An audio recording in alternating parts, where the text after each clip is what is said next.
Hello, and welcome to Educational Relevance, a platform for experienced educators to share their proven successful strategies to educate today's students.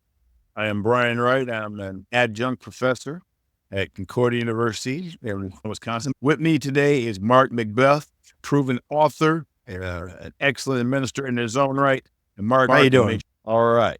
Today, we want to start a four-part series, a new series on school discipline and classroom management. The work that professionals are doing in public and private education is exceptional. Working with our kids these days, we commend and acknowledge the fact that they're doing a fine job of working very hard at their craft. What we want to do is make sure we enhance what they're doing in those classrooms and in those schools, Martin. That's what we want to do. So we want to make sure we can assist in that endeavor. Mark, what do you think? Yeah, Might be on the right absolutely. track there. Educating kids today is harder than it's ever. So we never want to take away from the hard work that people are doing. But the idea is always to enhance and change practices to increase student learning. Okay, so and here's how we're going to do it in this four-part process. Today, the first one's going to be somebody from the administrative background. He's going to talk about how they incorporated this school discipline and classroom management from an administrator's perspective. We're going to have a trainer, somebody who's done restorative practices, and she's going to come on and join us, and she's going to talk about how you can train others to meet these successes in these schools. A third one we're going to talk about is getting a teacher who's done this as far as classroom management and the things they did to make sure they kept academics at a high while using classroom discipline as a low.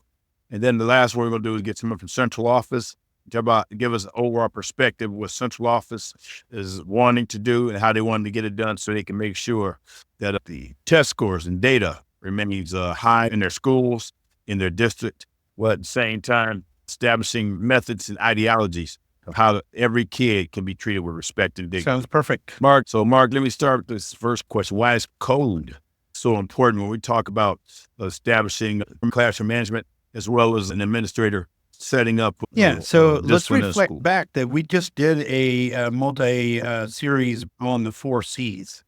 When we talk about classroom management, when we talk about discipline in the school, we're talking about climate code is essential for everybody in the building to understand the direction for which we're going. So student learning first, rigor, relevance, relationships generates results. Yours hits right at home here. Respect law, respect is learned, not just given, but common courtesy is demanded from everyone. I mean, that just hits home with exactly what you're talking about. If you have that respect for everyone, that common courtesy, we're going to have student learning as an outcome. And so code has to be a direction setter. And if that code's missing, discipline, classroom management, the procedures and processes that administrators or teachers create just don't exist. Let me join in on that, Mark. When we talk about code, we always make sure we talk about establishing a code, something that's consistent, something that teachers know that you're going to follow every single day. I always say, why does somebody want to follow you if they don't know where you're coming from? And you don't have a policy, that educational philosophy, as it were, in place that they know you're going to support every single day. And once you establish that code, that's an educational philosophy, people know what you're going to do, how you're going to do it. And that's the same thing in the classroom. Kids will follow teachers. They think this teacher's about this and this teacher cares about what this is. And once you establish that with the students, and students feel comfortable with that, they will adhere to what you're talking about. You mentioned my respect law. Respect is earned, not just given. The common courtesy is demanded. One of the things I talk about in the school, when I talk to students, I will tell students, I will never disrespect you. And I say that to every single kid I talk to when I go talk to classes. And they've asked me to talk to classes. I say, I will never disrespect you, but I'm not going to let you disrespect me. We're going to talk about we instead of me. And that was a conversation, Mark, I had yesterday in a classroom of fifth graders. We're not talking about high school seniors. We're talking about fifth graders. And they agreed with it. And they understood it. I said, is there any question? No, do you understand what I'm talking about? Yes, we do. And that's bringing me to my last point. We want to recognize kids and honor student intelligence. Our students are highly intelligent and highly gifted. All we got to do is make sure we give them the opportunity to show us how they're doing it. And students have so many different gifts, Mark, in so many different ways. And that's why when I spoke to them, not only was it a great conversation, it was also a give and take. Give them an opportunity for feedback. What do you think? Did you understand what we're talking about? Do you have any questions? And giving them an opportunity to say, hey, yeah, this is something I did not know, or this is something I didn't understand. Can you help explain it? And then that became a conversation that was very positive. And the teacher who was there was supportive of that conversation. And I asked teacher, can you help me out with this? And can you continue the conversation we're having? And the teacher did that. So it became a we thing, not a me thing, but a we thing. And that's the whole idea about getting everybody. So in reality, involved. kids in what do you think? Even first grade know when things are appropriate and when they're not. They know when there's effective classroom management and when there's not. They know when there's expectations and when there's not. They know what the expectation is. Now, whether they live that is two different things, because it's whether it is reinforced with routines and daily practices that allow it to come out. Mark, the students are the first ones to recognize bad behavior. And they'll go tell they'll go tell someone, hey, Joey's acting bad in class. Tell you. Marzano years ago said the number one factor governing student learning is classroom management. And so when I first heard that, I'm like, that's absolutely correct. I think when you start getting successes in the classroom, then everybody benefits. The students benefit. The data gets improved. Everybody likes to read about data and hear about successful data strategies. But then also the school climate is improved. And that's what we're talking about right now. And that's why the 4C plan is so important, because we're discussing enhancing school climate. At the same time, reducing stress levels of teachers as they're continuing in their successful venture, trying to get kids to learn in that classroom. So, Mark, we also want to make sure we talk about what happens, Mark, if teachers do not organize. The kids will find their own way to organize however they want to do. And then the teacher becomes responsive to that behavior. And then that's where classroom struggles come in. So it's always leadership practices shape the practices of followers. A teacher in the classroom is a leader. It shapes the practices of the followers. At the same time, followers' reaction or practice themselves shape leadership practice. And in doing so, if we allow the followers to shape us in a way that is non-productive, then the teacher or that leader will respond in that way, and the practices start to shape around that. So the leader has to have that code, that previous practice of saying, this is how it's done. And then when the kids react to that ongoing practice and expectation is when success happens. And you said something I thought is real important. And you said, we're not talking negative, but we are talking about non-productive. When a teacher is non-productive, you can take a look at the data.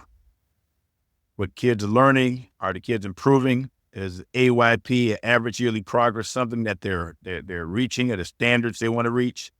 These things all come out. And it's not that we're trying to be negative to a teacher. What we're trying to do right now is enhance their instruction, what they're doing in class, so we can make sure they reach levels of success with their students.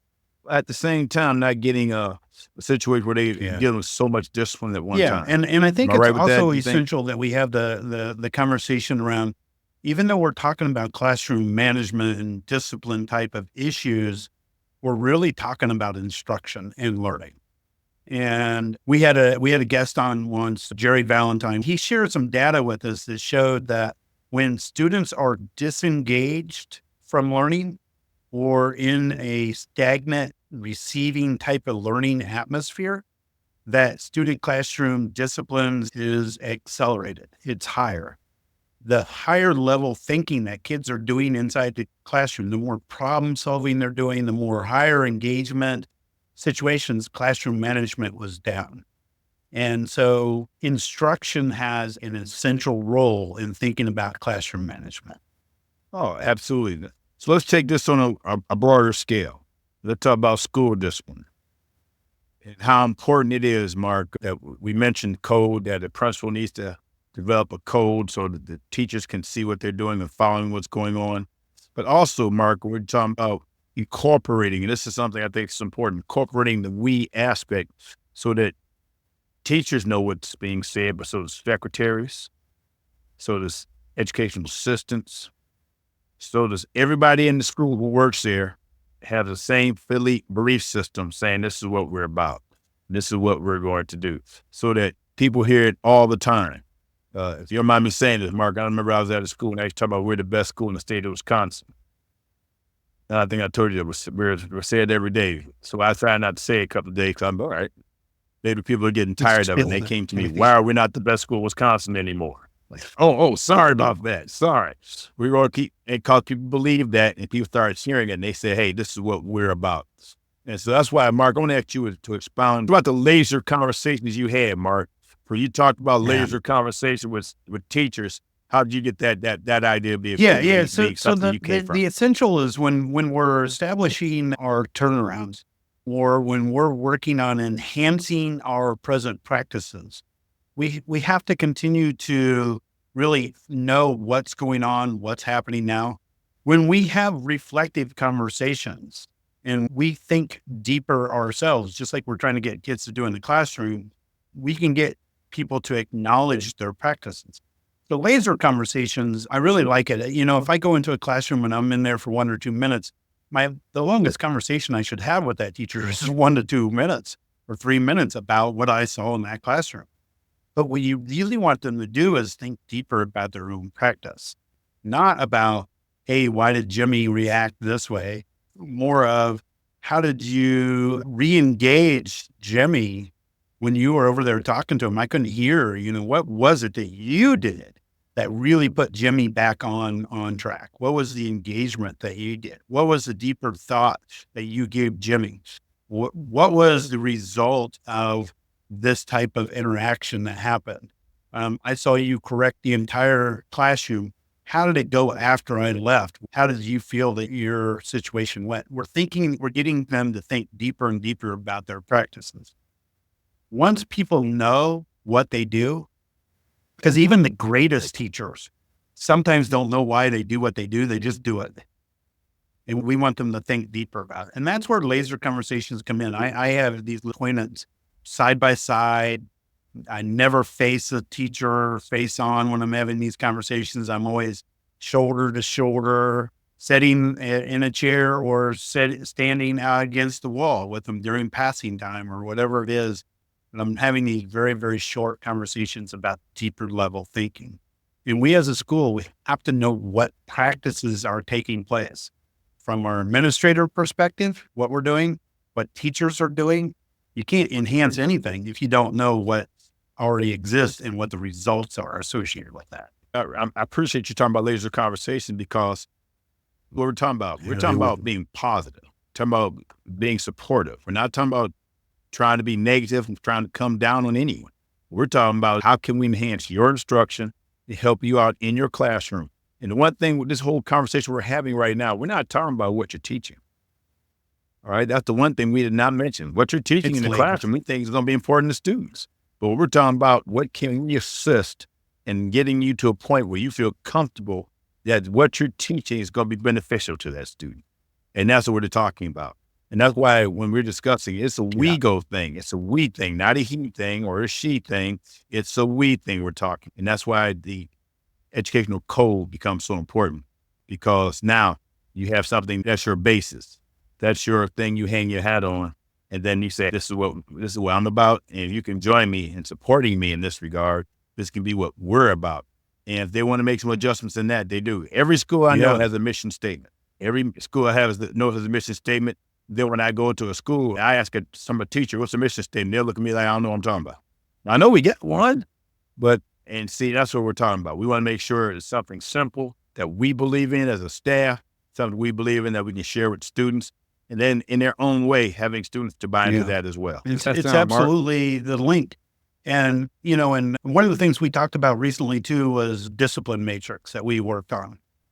If you have that code, the matrix then makes all the sense in the world because everything fits inside of that that match, right? Because we know what the expectation is across the entire school.